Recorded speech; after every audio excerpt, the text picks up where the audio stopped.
سیدہ آمنہ فرماتی ہیں، وہ فرماتی ہیں کہ آپ صلی اللہ علیہ وسلم جب پیدا ہوئے تو اس وقت میں نے دیکھا کہ ایک بادل آیا اور اس بادل انتہائی روشن اور منور، اس میں انتہائی روشنی کے ساتھ ساتھ اس بادل سے گھوڑوں کی ہنہناہٹ کی آواز بھی آنے لگی اور پرندوں کی چہچہانے کی آواز بھی اس بادل سے آئی،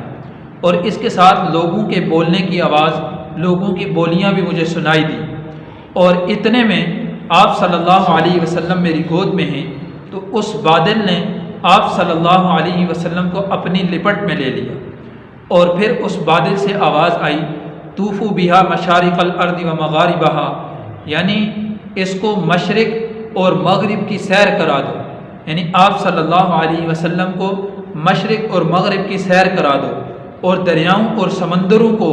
ان کی سیر آپ صلی اللہ علیہ وسلم کو کرا دو، اور تمام مخلوق کو، تاکہ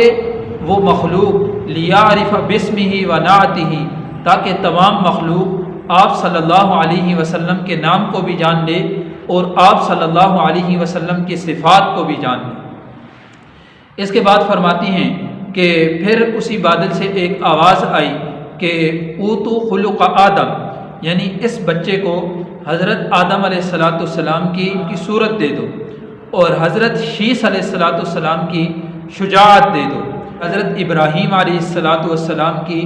دوستی ان کو دے دو، حضرت اسماعیل علیہ السلام کی زبان ان کو دے دو، حضرت یوسف علیہ السلام کا حسن ان کو دے دو، حضرت یعقوب علیہ السلام کی بشارت ان کو دے دو، حضرت صالح علیہ السلام کی فصاحت ان کو دے دو، حضرت لوط علیہ السلام کی حکمت ان کو دے دو، اور حضرت یحییٰ علیہ السلام کی عصمت ان کو دے دو، اور حضرت عیسیٰ علیہ السلام کا زہد ان کو دے دو، یعنی اتنے انبیاء کے نام گنوا کر، اور پھر فرمایا کہ تمام کے تمام انبیاء کے اخلاق اور تمام کے تمام انبیاء کے اخلاق حسنہ اور خوبیاں جو ہیں وہ اس بچے میں بر دو۔ گویا کہ باقی جتنے بھی انبیاء ہیں ان تمام انبیاء کو اللہ رب العزت نے ایک ایک صفت عطا فرمائی تھی جو ان پہ غلبہ کرتی تھی، لیکن آپ علیہ السلام ایسی ذات ہیں کہ آپ علیہ السلام کو ان تمام انبیاء کے اخلاق، ان تمام انبیاء کی صفات آپ علیہ السلام میں اللہ رب العزت نے جمع فرما دی ہیں۔ ایسی آپ علیہ السلام کی اللہ رب العزت نے خلقت اور آپ علیہ السلام کی تخلیق فرمائی ہے۔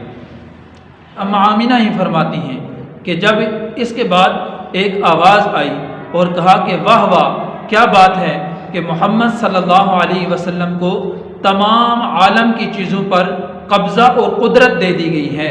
اور کیا ہی بات ہے کہ تمام دنیا کی چیزوں پر آپ علیہ السلام کا قبضہ، اور تمام دنیا کی چیزیں آپ علیہ السلام کی اطاعت میں لگ پڑی ہیں۔ پھر فرماتی ہیں کہ جب وہ بادل آپ صلی اللہ علیہ وسلم سے غائب ہوا تو میں نے دیکھا کہ آپ صلی اللہ علیہ وسلم کا چہرہ مبارک 14ویں کے چاند سے بھی زیادہ چمکتا ہے، اور آپ علیہ السلام ریشمی کپڑے میں ملبوس ہیں، ریشمی کپڑا لپٹا ہوا ہے، اور آپ علیہ السلام کے جسم مبارک سے ایسی خوشبو آ رہی ہے کہ جیسے مشک کی خوشبو ہوتی ہے۔ پھر اما آمنہ ہی فرماتی ہیں کہ اس کے بعد میں نے دیکھا کہ 3 بندوں کو دیکھا، ان میں سے ایک بندے کے پاس چاندی کا لوٹا تھا، اور ایک بندے کے پاس سبز زمرد کا ایک تشت تھا، اور ایک بندے کے پاس ایک انگوٹھی تھی۔ اس پانی کے ساتھ اس تشت میں اس انگوٹھی کو 7 مرتبہ دھویا گیا، اور 7 مرتبہ اس انگوٹھی کو دھونے کے بعد انہوں نے آپ علیہ السلام کی کمر مبارک پر مہر نبوت لگا دی۔ جب ان 3 بندوں نے آپ علیہ السلام کو مہر نبوت لگا دی، پھر فرماتی ہیں کہ آپ علیہ السلام کو ریشمی کپڑے میں لپیٹ کر اٹھایا، تھوڑی دیر اٹھانے کے بعد آپ علیہ السلام کو میرے حوالے کر دیا۔ تو یہ تو آپ علیہ السلام جب پیدا ہوئے ہیں،